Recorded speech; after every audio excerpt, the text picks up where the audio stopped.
Hello दोस्तों, तो आज पढ़ेंगे हम रिस्पायरेटरी वाला जो चैप्टर है हमारा, रिस्पायरेशन, ह्यूमन रिस्पायरेशन चैप्टर।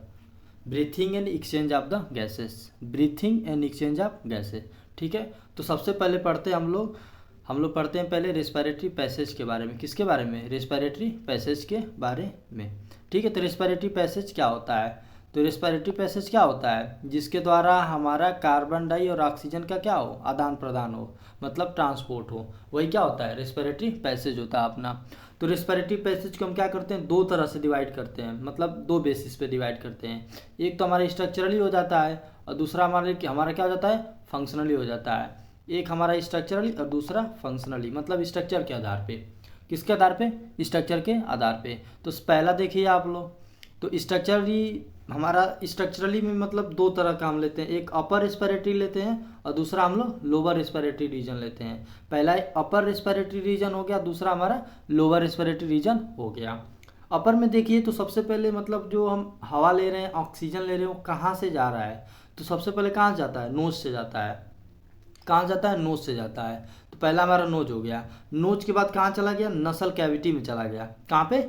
नसल कैविटी में चला गया। और नसल कैविटी के बाद कहाँ चला जाता है? अपने फेरिंग्स में चला जाता है। तो नोज हो गया, फिर नसल कैविटी हो गया, फिर क्या हो गया अपना? फेरिंग्स हो गया। ठीक है, पहले हम सांस लिए, पहले मतलब हवा ले, जो ऑक्सीजन हम लोग लिए, सबसे पहले क्या कहाँ चला गया? नोज में चला गया। उसके बाद से नसल कैविटी में, फिर हमारे फेरिंग्स में चला जाता है। अब वहाँ से कहाँ जाता है? हमारे लोअर रेस्पिरेटरी रीजन में जाता है। पहले अपर में था, अपर से कहाँ जाएगा? अब लोअर में जाता है। तो लोअर में कौन कौन आता है? तो वो देखिए, लोअर में हमारा फेरिंग्स के बाद आ जाता है क्या? लैरिंग्स। और लैरिंग्स के बाद ट्रैकिया, और ट्रैकिया से होते हुए कहाँ चला जाता है? लंग में चला जाता है। पहले फेरिंग्स में, फिर फेरिंग्स से हमारे लैरिंग्स में, लैरिंग्स के बाद कहाँ पे चला जाएगा? ट्रैकिया, ट्रैकिया से फिर हमारे लंग्स में चला जाता है। सिंपल। तो ये आप ये देख लीजिए, स्ट्रक्चरली एक अपर हमारा रेस्पिरेटरी रीजन हो जाएगा और लोअर रेस्पिरेटरी रीजन हो जाएगा। तो अपर में क्या होता है? नोज हो जाता है, नसल कैविटी हो जाती है और फेरिंग्स हो जाता है। तो ये एग्जाम्पल बहुत इंपॉर्टेंट है, इसको आप याद करके रखिए, नोज, नसल कैविटी और फेरिंग्स। उसके बाद से लोअर रेस्पिरेटरी रीजन की बात करें तो क्या हो गया? लैरिंग्स हो गया, ट्रैकिया हो गया, फिर हमारा लंग हो गया। ठीक है, लंग हो गया। अब आते हैं हम फंक्शनली। तो फंक्शनली अब देखते हैं। फंक्शनली में हमारे दो जोन होते हैं। फंक्शनली में हमारे कितने जोन होते हैं? दो जोन होते हैं। पहला वाला जो जोन है वो क्या है? Conducting zone. और दूसरा वाला जोन क्या है? Respiratory zone. मतलब पहला क्या करेगा? एयर को कंडक्ट करने वाला जोन। जैसे हम लोग इधर कंडक्ट, ये सब क्या थे? कंडक्टिंग जोन थे। तो जैसे कंडक्टिंग जोन हो गया, जो एयर को क्या करे? कंडक्ट करे। और दूसरा क्या करे? रेस्पिरेटरी जोन, जहाँ पे क्या हो? गैसियस एक्सचेंज हो, कार्बन डाइऑक्साइड और ऑक्सीजन का क्या हो? एक्सचेंज हो। कार्बन डाइऑक्साइड और ऑक्सीजन का एक्सचेंज है, हम आगे अभी पढ़ेंगे कि ऑक्सीजन और कार्बन डाइऑक्साइड एक्सचेंज कैसे होता है, उनका एक्सचेंज कैसे होता है। तो देखिए, कंडक्टिंग जोन में कौन कौन आता है? तो पहला आता है नॉस्ट्रिल और दूसरा होता है टर्मिनल ब्रोंकियोल्स। तो एक ऐसा लाइन लिखा होगा कि मतलब टर्मिनल ब्रोंकियल से लेकर हमारा जो नॉस्ट्रिल है, टर्मिनल ब्रोंकियल से लेकर कहाँ तक? नॉस्ट्रिल तक, इसको क्या बोलते हैं हम लोग? कंडक्टिंग जोन बोल देते हैं। ठीक है, अभी हम बताएंगे कि कहाँ से कहाँ क्या डिवाइड होता है, तो वहाँ से समझ में आ जाएगा। तो टर्मिनल ब्रोंकियल से लेकर नॉस्ट्रिल तक ये क्या होता है? कंडक्टिंग जोन होता है। और रिस्पिरेटरी जोन में क्या हो जाता है? रिस्पिरेटरी ब्रोंकियल हो गया और उसके पास क्या हो गया? एल्वेलाई हो गया। क्या हो गया? रिस्पिरेटरी ब्रोंकियल और क्या हो गया? एल्वेलाई हो गया। ठीक है, अब देखते हैं हम कंडक्टिंग जोन का क्या काम देखते हैं। कंडक्टिंग जोन का वर्क क्या है, काम क्या है? तो सबसे पहला देखिए, पैसेज फॉर एयर, मतलब क्या होता है? एयर के लिए पैसेज होता है, मतलब हवा इसी के यहाँ से जाता है। दूसरा, हवा को क्या करता है? ह्यूमिफाई करता है, humification of the air, humification of air हो गया। पहला पैसेज फॉर एयर, दूसरा ह्यूमिफिकेशन ऑफ एयर हो गया। उसके बाद से क्या करता है? हवा को, जो हमारा एयर है उसको क्या करेगा? बॉडी के टेम्परेचर पे लेके आएगा। कहाँ पे? बॉडी के टेम्परेचर पे। हो सकती है कि ठंड का मौसम हो तो हवा क्या होगी? ज़्यादा ठंडी होगी, तो उसको क्या करेगा? बॉडी के टेम्परेचर पे लेके आएगा। हो सके तो एटमॉस्फेयर का टेम्परेचर क्या हो? ज़्यादा हो, तो उसको क्या करेगा? फिर बॉडी के टेम्परेचर पे लेके आएगा। तो पहला हो गया पैसेज ऑफ एयर, दूसरा हवा को ह्यूमिफाई करना, ह्यूमिफिकेशन ऑफ एयर, और थर्ड वाला हो जाता है हमारा बॉडी के टेम्परेचर पे लेकर आना। और चौथा सबसे मोस्ट इंपॉर्टेंट क्या होता है? उसको फिल्टर करना। एयर को क्या करना? फिल्टर करना। एयर को क्या करना? फिल्टर करना। ठीक है, एयर को क्या करता है? फिल्टर करता है। तो कंडक्टिंग जोन का आप काम देख लीजिए, पहला पैसेज ऑफ एयर, दूसरा ह्यूमिफिकेशन ऑफ एयर, उसके बाद से क्या करना? Cool down to the body temperature, चाहे heat to the body temperature, मतलब बॉडी टेम्परेचर पे लेके जाना। और चौथा फिल्टरेशन करना, हवा का क्या करना, अपने एयर को क्या करना, फिल्टर करना, एयर को क्या करना, फिल्टर करना। अब रेस्पिरेटरी जोन में हम जाते हैं, ये तो कंडक्टिंग जोन था। अब रेस्पिरेटरी जोन में क्या हो जाता है, रेस्पिरेटरी ब्रोंक्यूल्स और हमारे क्या हो जाते हैं, एल्विलाई हो जाते हैं। रेस्पिरेटरी ब्रोंक्यूल्स और एल्विलाई हो जाते हैं, ठीक है। अब आते हैं, हम देखते हैं कि मतलब रेस्पिरेशन में क्या क्या होता है, रेस्पिरेशन में क्या क्या होता है। तो देखिए यहाँ पे एक टर्म लिखा है ब्रीथिंग। अब भैया ब्रीथिंग कहते किसे हैं, ब्रीथिंग का मतलब क्या होता है। तो देखिए आप सबको पता होगा कि हम लोग जो रेस्पिरेशन करते हैं तो उसमें क्या करते हैं, ऑक्सीजन को लेते हैं। किसको लेते हैं, ऑक्सीजन को लेते हैं। तो ये ऑक्सीजन क्या होता है, नाक के द्वारा, किसके द्वारा, नाक के द्वारा, नाक के द्वारा अपना चला जाता है नसल कैविटी, फिर नसल कैविटी से कहाँ जाता है, फेरिंग्स, लैरिंग्स, लैरिंग्स होते हुए कहाँ चला जाता है, ट्रैकिया, ठीक है। ऐसे करके चला जाता है हमारे एल्विलाई के पास, और एल्विलाई से चला जाता है टिश्यू के पास, और उस टिश्यू से कहाँ जाएगा, उस टिश्यू से कहाँ जाता है, हमारे टिश्यू में गया। और वहाँ पे टिश्यू में क्या होता है कि ऑक्सीजन का यूटिलाइजेशन होता है, यानी वहाँ पे जो ऑक्सीजन है ना वो यूज किया जाएगा सेल्स के द्वारा। टिश्यू में, टिश्यू हमारा सेल से मिलकर बना होता है, तो सेल्स के द्वारा यूज किया जाएगा। और उस ऑक्सीजन के द्वारा क्या किया जाता है, भोजन वगैरह हो गया उसका केटाबोलिज्म किया जाता है। और वहाँ पे जब केटाबोलिज्म होता है तो वहाँ पे क्या बनती है, कार्बन डाइऑक्साइड। वही कार्बन डाइऑक्साइड क्या होती है, फिर से वापस आती है अपनी, ठीक है। तो ब्रीथिंग का आप सिंपल मतलब समझिए, उतना लंबा मत जाइए अभी सिंपल मतलब समझिए कि ऑक्सीजन का, एटमॉस्फेरिक ऑक्सीजन का बॉडी के कार्बन डाइऑक्साइड के द्वारा एक्सचेंज, ये साथ एक्सचेंज, मतलब एटमॉस्फेरिक ऑक्सीजन का सेल के कार्बन डाइऑक्साइड के साथ एक्सचेंज को क्या बोलते हैं, ब्रीथिंग बोलते हैं, रेस्पिरेशन कहते हैं। मतलब ब्रीथिंग बोलते हैं, इसी प्रोसेस को क्या बोला जाता है, रेस्पिरेशन कहा जाता है, रेस्पिरेशन कहा जाता है, ठीक है। अब देखिए यहाँ पे एक हम चीज़ लिखे हैं कि ऊपरी ओट, जो हमारा अपर लिप है ना, उसके ऊपर क्या होते हैं, दो नोस्ट्रिल होते हैं। देखिए आप, दो नोस्ट्रिल होते हैं, कितने नोस्ट्रिल होते हैं, दो। जो हमारा अपर लिप होता है उसके ऊपर कितने होते हैं, दो नोस्ट्रिल होते हैं, ठीक है। अब आते हैं रेस्पिरेटरी ऑर्गन्स के बारे में कि किस किस एनिमल में कौन कौन सा, किस किस जो हमारा एनिमल है कौन कौन सा उसमें रेस्पिरेटरी ऑर्गन पाया जा रहा है, ठीक है। तो सबसे पहले इन्वर्टिब्रेट की बात करते हैं। तो इन्वर्टिब्रेट में क्या हो गए, स्पंजेज हो गए, सिलेंटेट्स हो गए, और हमारे क्या हो गए, फ्लैटवर्म्स हो गए। इन्वर्टिब्रेट्स, सिलेंटेट्स और फ्लैटवर्म्स, इन्वर्टिब्रेट्स, सिलेंटेट्स और फ्लैटवर्म्स हो गए, ठीक है। इन्वर्टिब्रेट्स, इन्वर्टिब्रेट्स किसको बोलेंगे, जिनमें क्या हो, रीढ़ की हड्डी न पाई जाती हो, वर्टिब्रल कॉलम न पाया जाता हो। जैसे हमारा कौन कौन से एग्जाम्पल, हमारे स्पंजेज हो जाते हैं, फिर सिलेंटेटा हो गए, फिर हमारे फ्लैटवर्म्स, या क्या बोलते हैं इनको, फ्लैटवर्म को क्या बोलते हैं, प्लेटी हेलमिंथिस बोलते हैं, ठीक है। इसका एक देखिए बहुत फेमस एग्जाम्पल है प्लेनेरिया, किसका, प्लेटी हेलमिंथिस का, जिसमें क्या होती है, रीजनरेशन कैपेसिटी होती है। क्या होती है, रीजनरेशन कैपेसिटी होती है, ठीक है। तो यहाँ पे आप रिवीजन करते चलिए बीच बीच में। अब देखिए इनमें किसके द्वारा होता है, किसके द्वारा होता है, गैसेस का डिफ्यूजन होता है, किसके द्वारा, बॉडी सरफेस के द्वारा, किसके द्वारा, बॉडी सरफेस के द्वारा। तो इनमें जो डिफ्यूजन होता है वो बॉडी सरफेस के द्वारा होता है। अर्थवार्म में जो हमारा केचुआ हो गया, केचुआ में किसके द्वारा, मॉइस्ट क्यूटिकल के द्वारा, किसके द्वारा, मॉइस्ट क्यूटिकल के द्वारा, केचुआ में मॉइस्ट क्यूटिकल के द्वारा। हमारी जो फिशेस होती है, फिशेस में किसके द्वारा, गिल्स के द्वारा। फिशेस में याद कर लीजिए, गिल्स के द्वारा। जो हमारी मछलियाँ होंगी उनमें गिल्स के द्वारा। उसके बाद आते हैं रेप्टाइल्स, जो रेंग के चलने वाले होते हैं, बर्ड्स हो गए, मैमल्स हो गए। इनमें थोड़ा एडवांस टाइप का क्या होता है, लंग्स होते हैं, इनमें लंग्स के द्वारा होता है। और जो हमारा फ्रॉग होता है, फ्रॉग में किसके द्वारा, मॉइस्ट स्किन के द्वारा। तो यहाँ से रिवीजन करिए, इनवर्टिब्रेट स्पंजेज हो गए, सिलेंटेट हो गए, फ्लैटवर्म हो गए। इनमें जो डिफ्यूजन होगा किसके द्वारा होगा, बॉडी सरफेस के द्वारा होता है। और जो अर्थवार में उसमें किसके द्वारा होता है, मॉइस्ट क्यूटिकल के द्वारा होता है, किसके द्वारा होता है, मॉइस्ट क्यूटिकल के द्वारा। और जो फिशेस होते हैं उसमें गिल्स के द्वारा, रेप्टाइल्स, बर्ड्स और मैमल्स में लंग्स के द्वारा, और जो फ्रॉग हो गया उनमें मॉइस्ट क्यूटिकल के द्वारा हमारे गैसेस एक्सचेंज होता है। अब एक बहुत मोस्ट इंपॉर्टेंट एग्जाम्पल क्या होता है, ट्रैकियल ट्यूब्यूल्स। तो ट्रैकियल ट्यूब्यूल्स किस में होता है, हमारे इंसेक्ट्स में, किसमें, इंसेक्ट में। वैसे इंसेक्ट्स में क्या क्या पाया जाता है, बुक गिल्स, क्या, बुक गिल्स, बुक लंग्स, याद कर लीजिए, book lungs, book gills, book lungs भी पाए जाते हैं। अब देखिए पानी वाले जो एक्वाटिक हमारे हो गए ना, जो एक्वाटिक हैबिटाट में रहते हैं, मोलस्कस और आर्थ्रोपोडा, उनमें भी किसके द्वारा होता है, गिल्स के द्वारा होता है। गिल्स में दो चीज़ याद कर लीजिए, एक तो हमारी फिशेस हो गई, फिशेस में गिल्स के द्वारा था, किसमें था, फिशेस में गिल्स के द्वारा था। और हमारे एक्वाटिक मोलस्कस या आर्थ्रोपोड हो गए, उनमें भी किसके द्वारा था, गिल्स के द्वारा था अपना, ठीक है। उनमें किसके द्वारा था, गिल्स के द्वारा था, ठीक है। तो आप इसको ध्यान रखिएगा।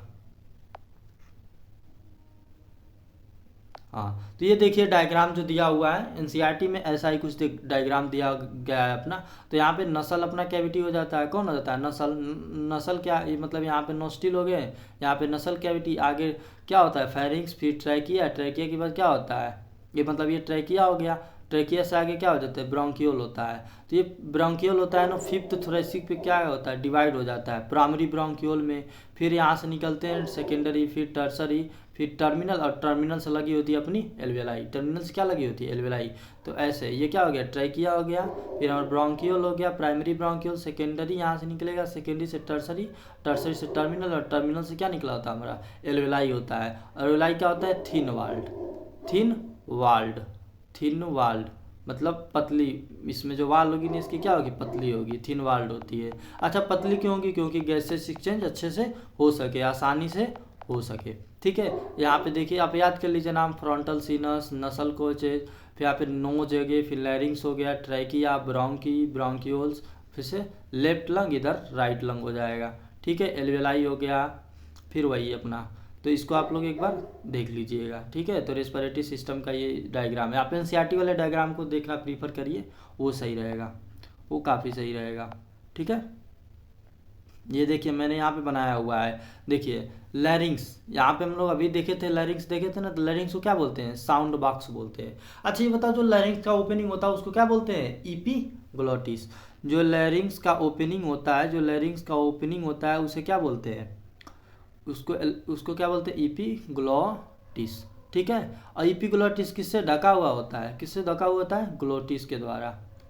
एक आपने कॉमन एग्जांपल देखा होगा, हमेशा मतलब क्वेश्चन पूछता रहता है, आपने इस क्वेश्चन को देखा होगा कि एक टेबल पे खाना खा रहे हैं, एक बच्चा अचानक क्या करने लगता है खांसने लगता है, चाहे उसमें मतलब वो क्या होता है उस समय खाना उसके एपिग्लोटिस वाले रीजन में जाके फंस जाता है। तो उसी चीज़ को बचाने के लिए क्या पाया जाता है ग्लोटिस पाया जाता है, ताकि वो भोजन वहाँ पे जाके न फंसे और वो परेशानी न हो उसको क्या करने में डिग्लूटिनेशन करने में यानी घोटने में। ठीक है, तो देखिए लैरिंग्स को हम क्या बोलते हैं साउंड बॉक्स बोलते हैं, क्यों, क्योंकि ये साउंड प्रोड्यूस करता है। लैरिंग्स क्या करता है साउंड प्रोड्यूस करता है। जो हम लोग बोल रहे हैं, जो हम अब तब से बोल रहे हैं वो किसके द्वारा हो रहा है, वो लैरिंग्स के द्वारा हो। इसको क्या बोलते हैं साउंड बॉक्स बोलते हैं, क्या बोलते हैं साउंड बॉक्स बोलते हैं। अब देखिए यहाँ पे लिखे हैं जब हम खाना खाते हैं तब ग्लोटिस क्या करता है एपिग्लोटिस से, तब जब हम खाना खाते हैं तो ग्लोटिस किससे ढक जाता है एपिग्लोटिस से ढक जाता है। जब हम खाना खाता है तो जो ग्लोटिस होता है वो किससे ढक जाता है एपिग्लोटिस से ढक जाता है। तो देखिए ये अपना क्या है ग्लोटिस है, यानी यहाँ पे लैरिंग्स का जो ओपनिंग है उसको क्या बोलेंगे ग्लोटिस, और इसका जो कवरिंग है उसको क्या बोलते हैं एपिग्लोटिस। यहाँ पे थोड़ा हम उल्टा कर दिए थे लैरिंग्स के, यहाँ अभी फिर से बता दे रहे हैं आपको। तो जो हमारा लैरिंग्स का जो ओपनिंग है उसको क्या बोलते हैं ग्लोटिस बोलते हैं, लैरिंग्स के ओपनिंग को ग्लोटिस है, इसको जो कवर करता है उसको क्या बोलते हैं एपिग्लोटिस। उसके बाद से अपना यहाँ पे लैरिंग्स है, लैरिंग्स के देखिए ऊपर ये वाला पार्ट क्या है, ये वाला पार्ट क्या है ग्लोटिस, इसके ऊपर एक फ्लैप लगा हुआ है उसको क्या बोलते हैं ग्लोटिस बोलते हैं। ठीक है, और आगे अपना क्या है ट्रैकिया है, यहाँ पे ट्रैकिया, इस पे देखे होंगे आप कार्टिलेजियस फ्लैप लगे होते हैं सी शेप के क्या होते हैं कार्टिलेजिनस फ्लैप लगे होते हैं। ठीक है, इसको मुड़ने उड़ने से बचाते हैं, चाहे मजबूती प्रदान करते हैं बोल सकते हैं आप। अब देखिए ट्रैकिया हो गया, ट्रैकिया से आगे क्या होता है ब्रोंकियोल, यहाँ पे ब्रोंकियोल प्राइमरी ब्रोंकियोल यहाँ पे हो गया, उसके बाद से इसमें सेकेंडरी ब्रोंकियोल हो जाएगा, सेकेंडरी से टर्सरी, टर्सरी से टर्मिनल, और टर्मिनल से क्या लगी होती है अपनी एल्वेलाई लगी होती है, क्या लगी होती है एल्वेलाई लगी होती है। अब देखिए लंग में, अब लंग पे क्या होता है कि दो हमारी मेम्ब्रेन पाई जाती है, ये भी आप याद करिए दो मेम्ब्रेन, सिंगल मेम्ब्रेन नहीं डबल मेम्ब्रेन होता है हमारा लंग, क्या होता है डबल मेम्ब्रेन होता है। अब इन दोनों लंग के बीच में क्या भरा होता है फ्लूइड भरा होता है, क्या भरा होता है फ्लूइड भरा होता है। ठीक है, इसको क्या बोलते हैं प्लूरल फ्लूइड बोलते हैं, क्या बोलते हैं प्लूरल फ्लूइड। अब देखिए जो हम लंग में जो हम प्लूरल मेम्ब्रेन की बात कर रहे हैं तो इसमें दो लेयर है, तो एक क्या होगा आउटर होगा, एक क्या होगा इनर होगा, एक अपना आउटर होता है एक क्या होता है इनर होता है, एक आउटर होता है एक अपना इनर होता है। अब देखिए जो आउटर वाला होता है ना, जो आउटर वाला होता है ना वो अपना जो थोरेसिक कैविटी है ना उससे लगा रहेगा। जो हमारा आउटर वाला होता है वो किसको टच करता है थोरेसिक कैविटी को, और जो इनर वाला होता है वो किसको टच करता है अपने लंग सरफेस को टच करता है। सिंपल, जो हमारा आउटर होता है वो किसको थोरेसिक कैविटी को टच करेगा, इनर वाला किसको करेगा लंग के सरफेस को टच करेगा, और इन दोनों के बीच में क्या होती है प्लूरल फ्लूइड भरी होती है। ठीक है ना, क्या होता है प्लूरल फ्लूइड भरा होता है अपना। ठीक है, अब देखिए यहाँ पे हम बता रहे थे तो यहाँ पे देखिए ब्रोंकी हो गया, यहाँ पे प्राइमरी सेकेंडरी ऐसे करके होता है, टर्सरी उसका टर्मिनल होता है, टर्मिनल यहाँ पे टर्मिनल से क्या लगी होती है अपनी एल्वेलाई लगी होती है। और अगर बात करें main site for exchange, main site for exchange of gases, main site for exchange of gases, वो क्या हो गया एल्वेलाई हो गया, क्या हो गया एल्वेलाई हो गया। तो जो एल्वेलाई है ना वो मेन साइट है किसके लिए, एक्सचेंज ऑफ गैसेस के लिए।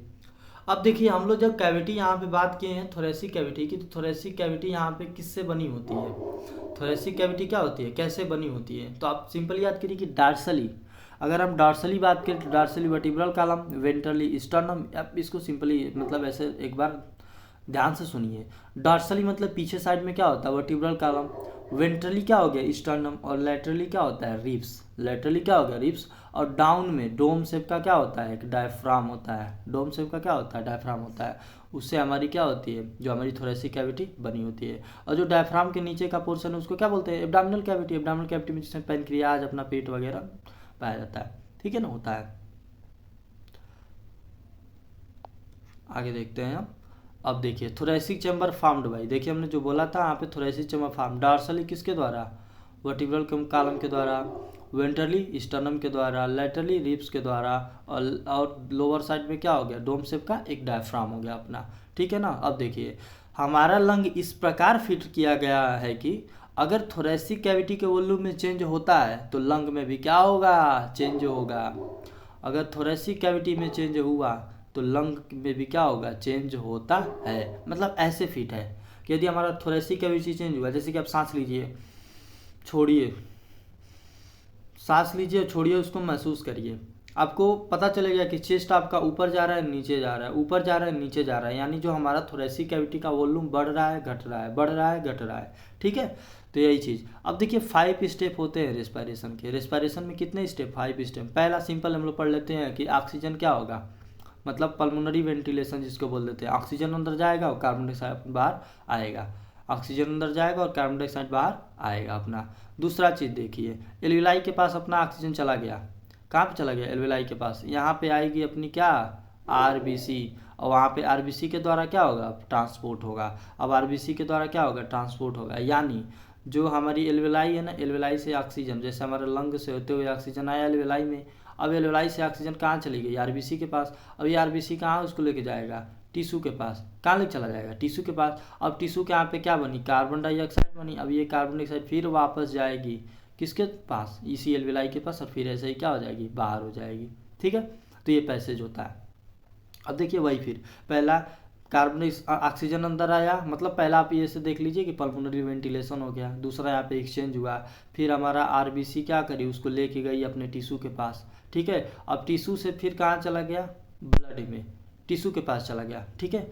टिश्यू में अपना ऑक्सीजन यूज हुआ और कार्बन डाइऑक्साइड बनी, ये कार्बन डाइऑक्साइड फिर कहाँ चली जाएगी ब्लड में चली जाएगी, ये कार्बन डाइऑक्साइड कहाँ चली जाएगी अपने ब्लड में चली जाएगी। और वही ब्लड फिर वापस इसको कहाँ लेके आएगा एल्वेलाई के पास, एल्वेलाई के पास ब्रैंक्यूल्स, ब्रैंक्यूल से नाक, नाक से अपना एटमॉस्फेयर में चला जाएगा, जो हम पैसे जब भी बता रहे थे वही चीज़ यहाँ पे भी लिखा हुआ है, ठीक है।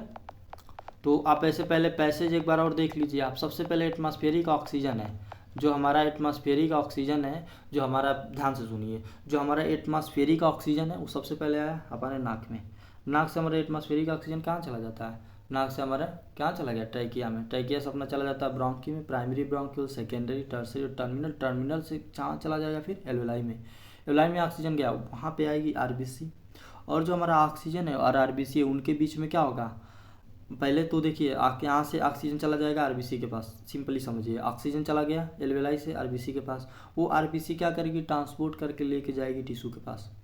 अब वहाँ पे उस ऑक्सीजन का यूज होगा और कार्बन डाइऑक्साइड अपना बनेगा, ऑक्सीजन का यूज होगा और कार्बन डाइऑक्साइड बनेगा। अब वह कार्बन डाइऑक्साइड बना फिर वापस आएगा आरबीसी में, फिर आरबीसी वापस आएगी एल्वेलाई के पास, और एल्वेलाई से फिर वापस होते हुए जिस पैसेज से अपना ऑक्सीजन आया तो उसी पैसेज से फिर नाक से होते हुए बाहर निकल जाएगा अपना, ठीक है। तो सिंपल पैसेज होता है, इसको आप लोग याद रखिए। एक सेकेंड आते हैं अब आगे।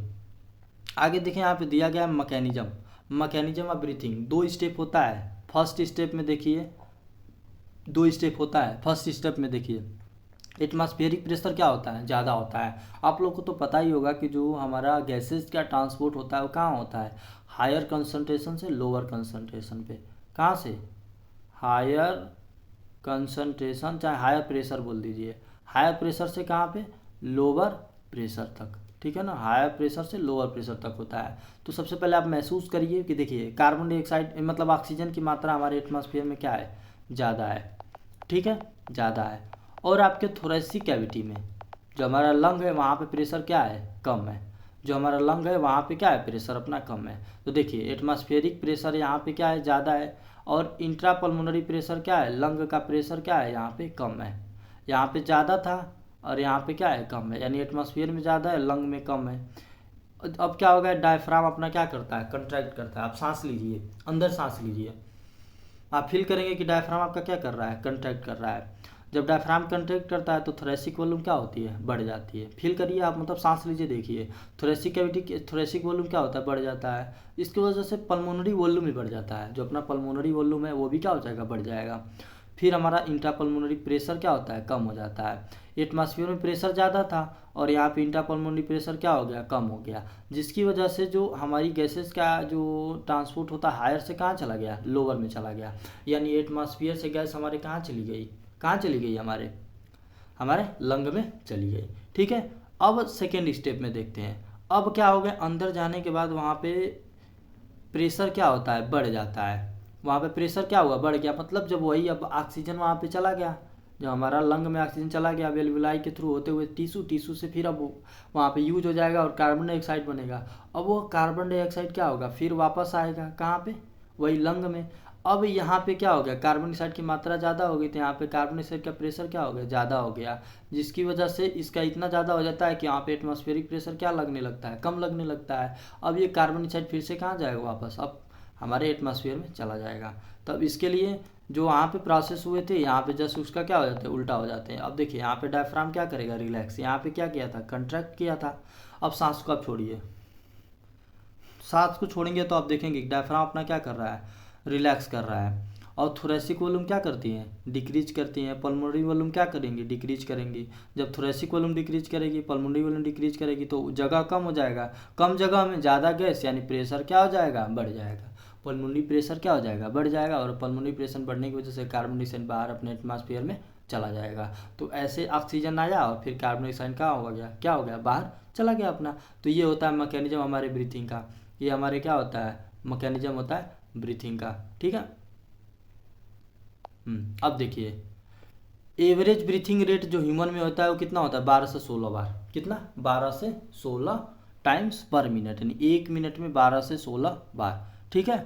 अब स्पायरोमीटर एक यंत्र है, क्या है, एक डिवाइस है जिसका उपयोग किसमें किया जाता है, लंग के वॉल्यूम को मापने में किया जाता है। किसमें, लंग के वॉल्यूम को मापने में किया जाता है कि वॉल्यूम कितना है, ठीक है। तो अब देखिए कुछ वॉल्यूम्स के बारे में हम लोग पढ़ते हैं। पहला हम लोग पढ़ते हैं टाइडल वॉल्यूम के बारे में। टाइडल वॉल्यूम क्या होता है, देखिए हम लोग नॉर्मली जो सांस ले रहे हैं, जो सांस छोड़ रहे हैं, सांस लिए और जो सांस छोड़ रहे हैं, ले रहे हैं कितना वॉल्यूम और कितना हम लोग छोड़ रहे हैं, तो जो नॉर्मल है उसको क्या बोलेंगे हम लोग, टाइडल वॉल्यूम, जिसका कितना होता है, 500 ml होता है। कितना, 500 ml, यहाँ पे लिखा गया है 500 ml होता है। टाइडल वॉल्यूम की मात्रा कितनी होती है, 500 ml होती है, ठीक है। और हम लोग 12 से 16 टाइम्स पर मिनट हम लोग सांस लेते हैं। अब देखिए दूसरा चीज़ यहाँ पे लिखे इंस्पायरेटरी रिजर्व वॉल्यूम। अब इंस्पायरेटरी रिजर्व वॉल्यूम क्या होता है, अब क्या करिए आप फोर्सफुल्ली सांस को लीजिए, फोर्सफुली इंस्पायरेशन करिए। आप देखेंगे कि देर तक आप सांस ले रहे हैं, देर तक ले रहे हैं, यानी ज़्यादा आप वॉल्यूम लेंगे तो इसका मात्रा कितना हो जाता है, 2500 से 3000 मिलीलीटर हो जाता है। कितना हो जाता है, 2500 से 3000 मिलीलीटर हो जाता है। कितना होता है, 2500 से 3000 ml हो जाता है, ठीक है। तो इंस्पायरेटरी रिजर्व वॉल्यूम कितना होता है, 2500 से 3000, 2500 टू 3000 तक, ठीक है ना, 2500 से 3000 ml तक होता है। उसके बाद से इंस्पायरेटरी रिजर्व वॉल्यूम के बाद inspiratory reserve I R V, उसके बाद से पढ़ते हैं क्या, ERV। यहाँ पे इंस्पायरेटरी रिजर्व वॉल्यूम था, यहाँ पे एक्सपायरेटरी रिजर्व वॉल्यूम है। यहाँ पे इंस्पायरेटरी रिजर्व वॉल्यूम था, यहाँ पे क्या एक्सपायरेटरी रिजर्व वॉल्यूम है। अब देखिए ताकत से आपने सांस लिया था, उसी ताकत से आप सांस को छोड़िए। देर तक आप नहीं छोड़ पाएंगे, जितना देर तक आप सांस ले रहे थे उतना देर तक आप नहीं छोड़ पाएंगे। क्यों? क्योंकि इसकी वॉल्यूम कम होती है, नहीं छोड़ पाते हम लोग। यहाँ पे वॉल्यूम क्या हो जाती है? कम होती है। यहाँ पे 2500 से 3000 थे, यहाँ पे कितनी हो जाती है? 1100 ml हो जाती है। अब पढ़ते हैं हम लोग रेजिडुअल वॉल्यूम के बारे में। अब सांस ले रहे हैं, छोड़ रहे हैं, तो जब सांस हम छोड़ दे रहे हैं, फोर्सफुली छोड़े, नॉर्मली छोड़े, तो हमारे लंग में कुछ क्या होती है? सांस बच जाती है, कुछ हवा बच जाती है। क्या होती है? कुछ हवा बच जाती है। उसको क्या बोलते हैं? Residual volume. या 1200 ml हो गया। रेजिडुअल वॉल्यूम बहुत इंपॉर्टेंट होता है ताकि हमारा लंग है ना जो कोलैप्स ना करे। क्या करे? कोलैप्स ना करे, उसके लिए होती है। ठीक है ना। तो रेजिडुअल वॉल्यूम की वॉल्यूम कितना हो गया? 1200 ml हो जाता है। अब पढ़ते हैं हम लोग इंस्पायरेटरी रिजर्व वॉल्यूम के बारे में। किसके बारे में? इंस्पायरेटरी रिजर्व वॉल्यूम के बारे में। तो इसमें दो चीज़ होता है, टाइडल वॉल्यूम और IRV। इन दोनों को जोड़ देते हैं। एक्सपायरेटरी में मतलब इंस्पायरेटरी कैपेसिटी, सॉरी देखिए इंस्पायरेटरी कैपेसिटी है, तो इंस्पायरेटरी कैपेसिटी में क्या हो जाता है? टाइडल वॉल्यूम होता है, टीवी और IRV इनको जोड़िए, 500 प्लस 2500 से 3000, यानी 3500 तक जाएगा। 3000 से 3500 होता है इसका वॉल्यूम। इंस्पायरेटरी कैपेसिटी कितना हो गया? 3000 मतलब 3000 टू 3500 या इतना तक जाता है। ठीक है ना। अब यहाँ पे एक्सपायरेटरी देखिए, तो एक्सपायरेटरी में ERV और TB को जोड़ देते हैं हम लोग। अब फंक्शनल रेजिडुअल कैपेसिटी दिया है। फंक्शनल रेजिडुअल कैपेसिटी जो हमारा लंग में वॉल्यूम बढ़ गया था, बच गया था, रेजिडुअल वॉल्यूम, और जो हमारा एक्सपायरेटरी रिजर्व वॉल्यूम, मतलब हम नॉर्मली पहले सांस को छोड़ रहे थे, अब फोर्सफुल्ली छोड़ रहे हैं। ठीक है। नॉर्मली छोड़ रहे थे तो हमारा लंग में बच क्या जा रहा था? जो फोर्सफुली हम ऐड वाला जो मतलब छोड़ेंगे, मतलब सांस को जो हम लोग नॉर्मली छोड़ रहे हैं और एक हम मान लीजिए फोर्सफुली छोड़ रहे हैं, तो जो नॉर्मली छोड़ रहे थे और जो फोर्सफुली छोड़ रहे थे, तो फोर्सफुली वाला वॉल्यूम ज़्यादा था और नॉर्मल वाला कम था। तो नॉर्मल वाला में 500, इसमें 1000 था, तो इसमें 500 बच गया कि नहीं बच गया? तो ये 500 प्लस ये 500, 1000 हो गया। तो ये क्या हो जाएगा? हमारा फंक्शनल रेजिडुअल कैपेसिटी होता है। इसका वॉल्यूम कितना होता है टोटल? इसका ये 1000 हो गया और ये क्या हो गया? 500 हो गया, यानी 1500 ये होता है। ठीक है। अब आते हैं वाइटल कैपेसिटी पे। तो वाइटल कैपेसिटी में कौन कौन होता है? ERV, IRV और TB। ERV, IRV और TB। ठीक है। और टोटल लंग कैपेसिटी में चारों को जोड़ देते हैं, residual volume, expiratory reserve volume, inspiratory reserve volume और tidal volume. Residual volume, expiratory reserve volume, inspiratory reserve volume और टाइडल वॉल्यूम। ठीक है। इन चारों को हम लोग जोड़ते हैं। देखिए residual volume, expiratory reserve volume, IRV और TB अपना हो गया, टाइडल वॉल्यूम हो गया। इन चारों को जोड़ के हम क्या बोल देते हैं? टोटल लंग कैपेसिटी कहते हैं। ठीक है। टोटल लंग कैपेसिटी कहते हैं। ठीक है, एक सेकेंड आप इसको हटा लेते हैं, फिर बताते हैं आगे।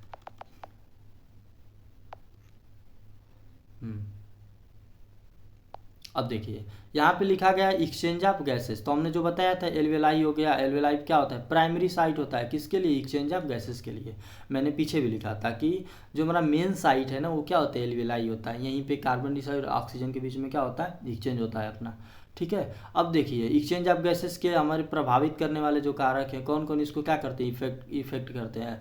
तो हमारा कौन हो गया? प्रेशर ग्रेडियंट हो गया। प्रेशर कहाँ पे ज़्यादा है, कहाँ पे प्रेशर कम है?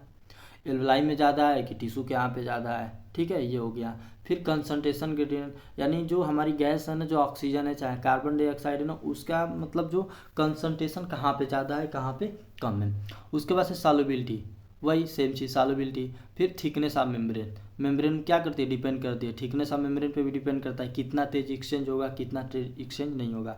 अब देखिए एयर अंदर आई, यहाँ पे हमारा बेसमेंट सब्सटेंस होता है। क्या होता है? बेसमेंट सब्सटेंस होता है। एल्वेलाई अपनी है। सबसे पहले देखिए ये एल्वेलाई हुई, ये एल्वेलाई है अपनी। थोड़ा इस पर लिखना नहीं हो रहा है, नया अभी लिया है ना। अब देखिए, और ये अपनी क्या होगी? कैपिलरी है। क्या है? ओहो कहाँ जा रहा है, सॉरी एक सेकेंड।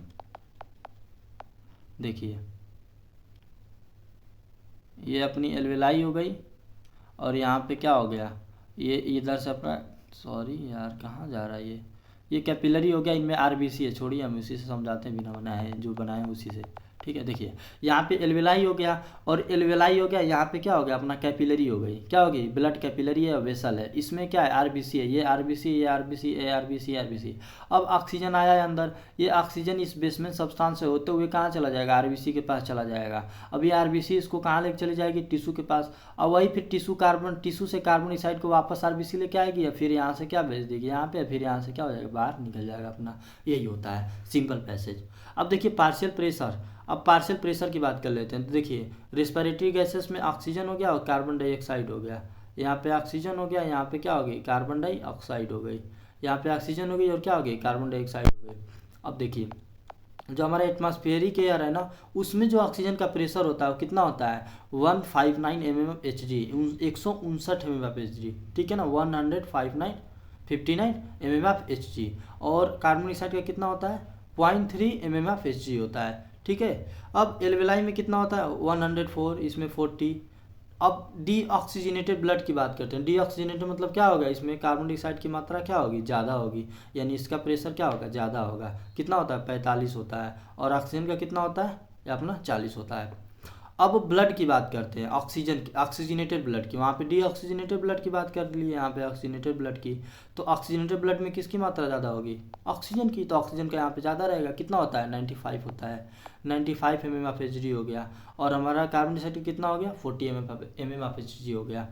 अब टिश्यू में जाते हैं। ऑफकोर्स आपको पता है कि टिश्यू के यहाँ पे क्या बनता है कार्बन डाइऑक्साइड बनती है, तो यहाँ पे कार्बन डाइऑक्साइड की क्या होगी, जो हमारा कार्बन डाइऑक्साइड का पार्शियल प्रेशर वो ज़्यादा होगा, कितना होगा 45, और ऑक्सीजन का कितना होता है 40 mmHg होता है, कितना होता है 40 mmHg हो गया। यहाँ पे सिंपली समझने वाली चीज़ें कोई ज़्यादा याद नहीं करना है। यहाँ पे याद कर लीजिए 159 mmHg ऑक्सीजन का, कार्बन डाइऑक्साइड का 0.3 हो गया, एल्वेलाई में 104 हो जाता है 40 हो गया, यहाँ पे 40, यहाँ पे 45, यहाँ पे 95, यहाँ पे 40, यहाँ पे 40, यहाँ पे 45, ऐसे, ठीक है ना।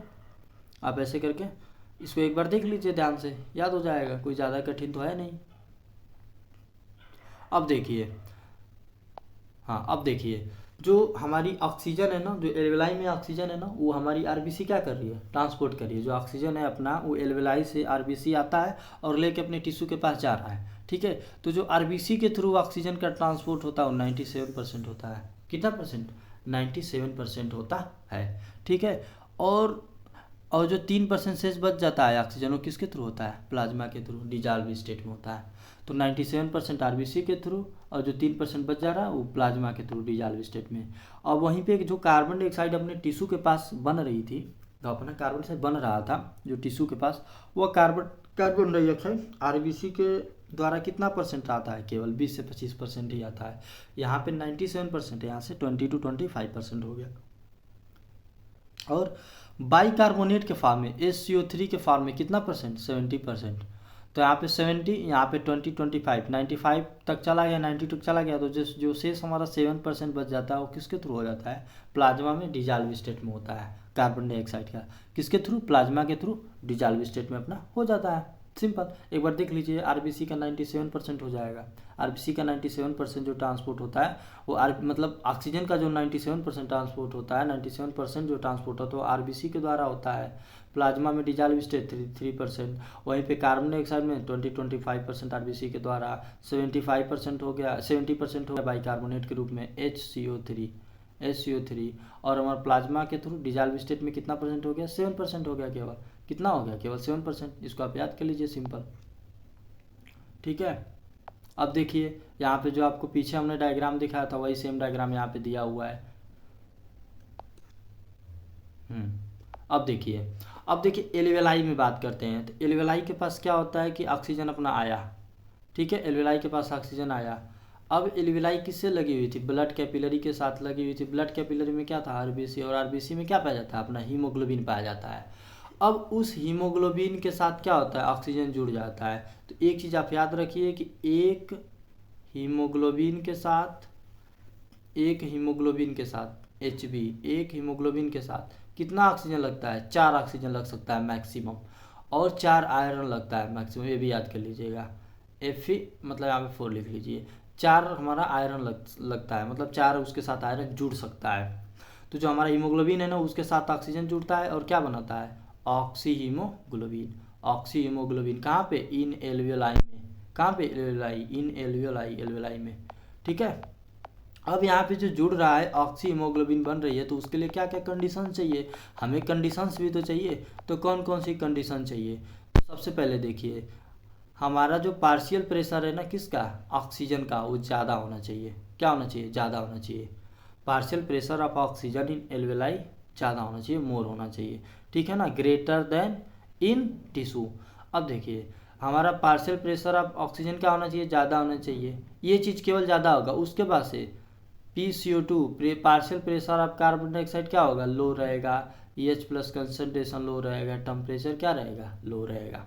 ठीक है, जब EH प्लस कंसनट्रेशन कम है इसका मतलब pH क्या होगा, ज़्यादा होगा। pH क्या होगा, ज़्यादा होगा।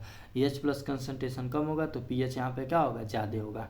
ठीक है, तो ऑक्सी हीमोग्लोबिन बनता है तो उसके लिए कौन कौन सी कंडीशन चाहिए, पहला हाई PO2 होना चाहिए, फिर लो PCO2 होना चाहिए, लो H प्लस कंसनट्रेशन और लो टेम्परेचर। इसका जस्ट उल्टा कर दीजिए, जब कार्बन डाइऑक्साइड अपना जुड़ेगा टिश्यू के पास RBC से, जब हमारा कार्बन डाइऑक्साइड जुड़ेगा तो जस्ट इसका उल्टा कर दीजिए आप, क्या हो जाएगा, PO2 क्या हो जाएगा, कम हो जाएगा, PCO2 high, temperature high, H plus concentration high, simple. ठीक है, अब देखिए ऑक्सीजन आया, ऑक्सी हीमोग्लोबिन के कहाँ पे चला गया, टिश्यू के पास चला गया।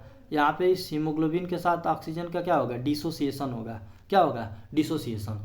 यहाँ पे जो हुआ था उसको बोलते हैं एसोसिएशन। क्या बोलते हैं, एसोसिएशन बोलते हैं।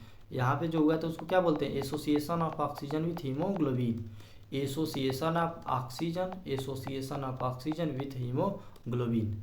एसोसिएशन तो हो गया। अब ये क्वेश्चंस में ऐसे भी दे सकता है कि एसोसिएशन हो रहा है तो कौन कौन सी कंडीशन चाहिए।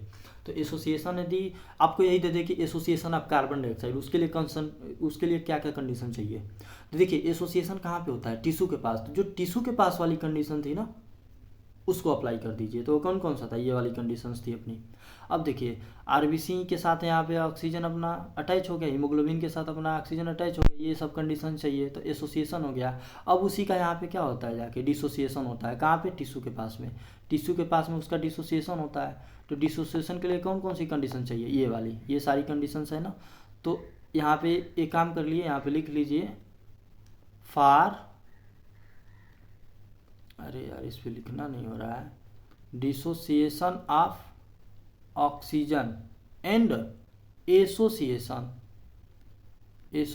ऑफ कार्बन डाइऑक्साइड, ऐसे करके आप लिख लीजिए for dissociation of oxygen and association of carbon dioxide, dissociation of oxygen and association of carbon dioxide. ठीक है ना, ये कंडीशन चाहिए। और इसको क्या आप लिख सकते हैं association of oxygen, association of oxygen and dissociation of carbon dioxide. क्योंकि जो कार्बन डाइऑक्साइड अपने टिश्यू के पास जुड़ेगा, जो कार्बन डाइऑक्साइड अपने टिश्यू के पास जुड़ेगा वो एल्वेलाई के पास आएगा, और एल्वेलाई के पास कौन सी कंडीशन है, ये वाली। तो इस वाली कंडीशन को देखेगा और कार्बन डाइऑक्साइड हीमोग्लोबिन से अलग हो जाएगा, और वो कार्बन डाइऑक्साइड फिर वापस हमारे नाक से होते हुए एटमॉस्फेयर में चला जाएगा। सिंपल, यही ट्रांसपोर्ट होता है। ठीक है।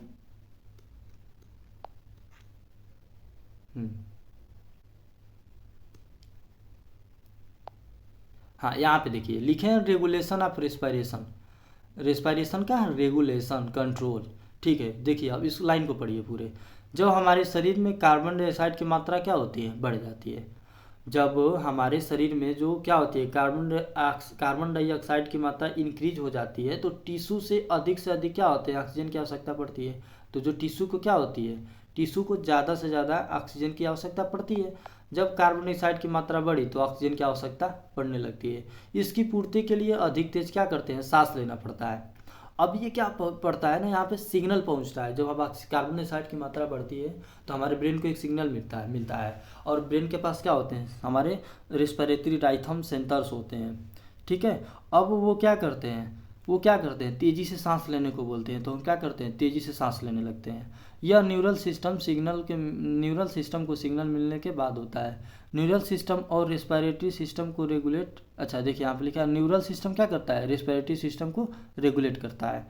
रेस्पिरेटरी राइथम में ऑक्सीजन द्वारा कोई रेगुलेशन नहीं होता है, इसका कोई रोल नहीं है। एक काम करिए, यहाँ पे आप सिंपली ये समझिए कि जो रेस्पिरेटरी रेगुलेशन है, चाहे रेस्पिरेटरी राइथम है, जो अपना रेस्पिरेशन हो रहा है उसमें ऑक्सीजन का कोई रोल नहीं है।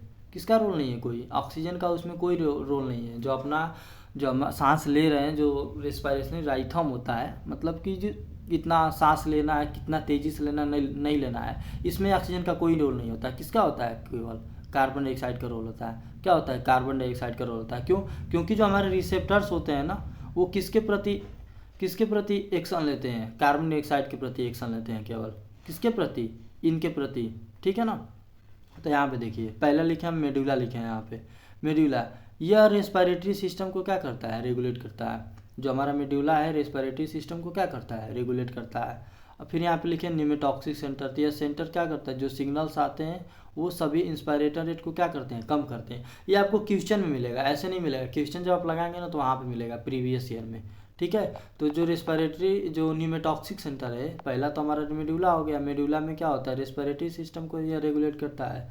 मेडुला हमारे रेस्पिरेटरी सिस्टम को रेगुलेट करता है। और न्यूमेटॉक्सिक सेंटर क्या करता है, इस सेंटर से जो सिग्नल्स आते हैं वो सभी इंस्पायरेशन रेट को क्या करते हैं, जो हमारे इंस्पायरेशन रेट को क्या करते हैं, कम करते हैं। इस सेंटर से जो सारे सिग्नल्स आते हैं ना वो सभी इंस्पायरेशन रेट को क्या करते हैं, कम करते हैं। जो सांस लेने का जो रेट है ना उसको क्या करते हैं, कम करते हैं। अब यहाँ पे लिखे हैं कीमोसेंसिटिव रीजन। कीमोसेंसिटिव रीजन हमने यहाँ पे बताया ना कि ऑक्सीजन का कोई रूल नहीं है, केवल किसका रोल है, कार्बन डाइऑक्साइड का। तो ये देखिए, यह कार्बन डाइऑक्साइड और H+ के कंसंट्रेशन के लिए क्या होता है, सेंसिटिव होता है।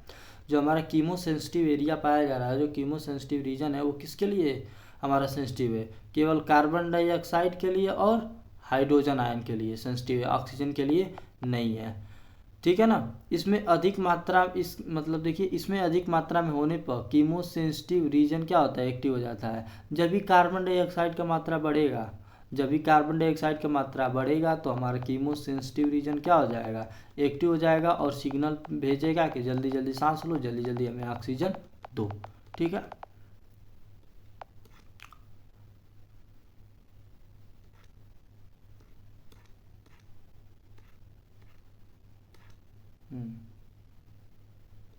अब देखिए यहाँ पे हम डिसऑर्डर्स के बारे में पढ़ लेते हैं। डिसऑर्डर से पहले इससे आप लोग को इस डायग्राम को समझा देते हैं। अब देखिए यहाँ पे इस डायग्राम को आप एक बार एनसीईआरटी से ज़रूर देख लीजिएगा, इसको ज़रूर देख लीजिएगा, ठीक है ना। इस डायग्राम को आप एनसीईआरटी से ज़रूर देख लीजिएगा। वॉल्यूम नहीं बताए थे हम कि वॉल्यूम कम होता है बढ़ता है जब हम डायफ्राम रिलैक्स करता है, कंट्रैक्ट करता है, इंस्पायरेशन एक्सपायरेशन, बस वही। यहाँ पे देख लिए डायफ्राम क्या कर रहा है, अपना कंट्रैक्ट कर रहा है। सांस जब हम ले रहे हैं तो डायफ्राम क्या कर रहा है, कंट्रैक्ट कर रहा है। और जब सांस छोड़ रहे हैं तो डायफ्राम क्या कर रहा है, रिलैक्स कर रहा है अपना। यहाँ पे वॉल्यूम क्या होता है, वॉल्यूम क्या होता है, इंक्रीज हो जाता है। जो थोरेसिक वॉल्यूम है इंक्रीज हो जाती है, यहाँ पे थोरेसिक वॉल्यूम क्या होती है, डिक्रीज हो जाती है। जब थोरेसिक वॉल्यूम डिक्रीज हो जाती है तो इंट्रा पल्मोनरी प्रेशर क्या हो जाता है, इंक्रीज हो जाता है। जब हमारी थोरेसिक वॉल्यूम डिक्रीज करती है तो इंट्रा पल्मोनरी प्रेशर क्या करती है, इंक्रीज कर जाती है। और यहाँ पे इंट्रा पल्मोनरी प्रेशर क्या होता है, डिक्रीज हो जाता है। क्यों, क्योंकि वो वॉल्यूम जो था थोरैक्स का क्या हो गया था, इंक्रीज हो गया था, इसीलिए ये क्या हो गया, इंट्रा पल्मोनरी प्रेशर डिक्रीज हो गया। जब इंट्रा पल्मोनरी प्रेशर डिक्रीज हुआ तो एटमॉस्फेरिक प्रेशर ज़्यादा था, वो इसकी वजह से ऑक्सीजन क्या हुआ, अंदर आने लगा। और यहाँ पे जस्ट उसका उल्टा है, बस यही दिया गया है। यहाँ पे डिसऑर्डर के बारे में कुछ पढ़ना है। तो डिसऑर्डर में ज़्यादा नहीं, 2 डिसऑर्डर है अपना। पहला है अस्थमा। पहला है क्या, अस्थमा, सांस लेने में क्या होगी, प्रॉब्लम होगी। ब्रोंकियोल्स होने, उनमें क्या होगा, इन्फ्लेमेशन हो जाता है। इन्फ्लेमेशन हो जाता है, क्या होता है, सूजन होता है। ब्रोंकियोल्स और ब्रोंकियोल जो हमारे ब्रोंकी और ब्रोंक्यूल्स है, कौन कौन, ब्रोंकी और ब्रोंक्यूल्स है, उसमें क्या हो जाता है, ब्रोंक्यूल्स है, उसमें क्या हो जाता है अपना, ब्रोंक्यूल्स है, उसमें क्या हो जाता है, सूजन हो जाता है, इन्फ्लेमेशन हो जाता है। उसके बाद से एक और हम डिजीज पढ़ते हैं इम्फाइसिमा के बारे में। इसमें सिंपल याद के लिए सिगरेट स्मोकिंग से होगा, एल्वेलाई की वाल क्या करेंगी, डैमेज हो जाएंगी, और जो हमारा रेस्पिरेटरी सरफेस है वो डिक्रीज हो जाता है, ठीक है। तो हमारा क्या होता है, यह सिगरेट स्मोकिंग की वजह से होता है। सिगरेट स्मोकिंग की वजह से हो तो जो ज़्यादा लोग सिगरेट पीते हैं उनको ये चीज़ होता है इम्फाइसिमा। इम्फाइसिमा को मानिए कि एक लंग कैंसर, इम्फाइसिमा को मानिए कि एक तरह का लंग कैंसर है, ठीक है। इसमें क्या होती है, सिगरेट स्मोकिंग की वजह से होता है। इसमें एल्वेलाई क्या करता है, इसकी वाल क्या होती है, डैमेज हो जाती है। इसमें एल्वेलाई की वाल डैमेज हो जाती है और रेस्पिरेटरी सरफेस क्या होता है अपना, कम हो जाता है। यानी सिगरेट स्मोकिंग से होता है, एल्वेलाई की वाल क्या होती है, डैमेज हो जाती है, और रेस्पिरेटरी सरफेस क्या होता है, कम हो जाता है। जो रेस्पिरेशन करने का जो सरफेस है वो क्या हो जाएगा, कम हो जाएगा।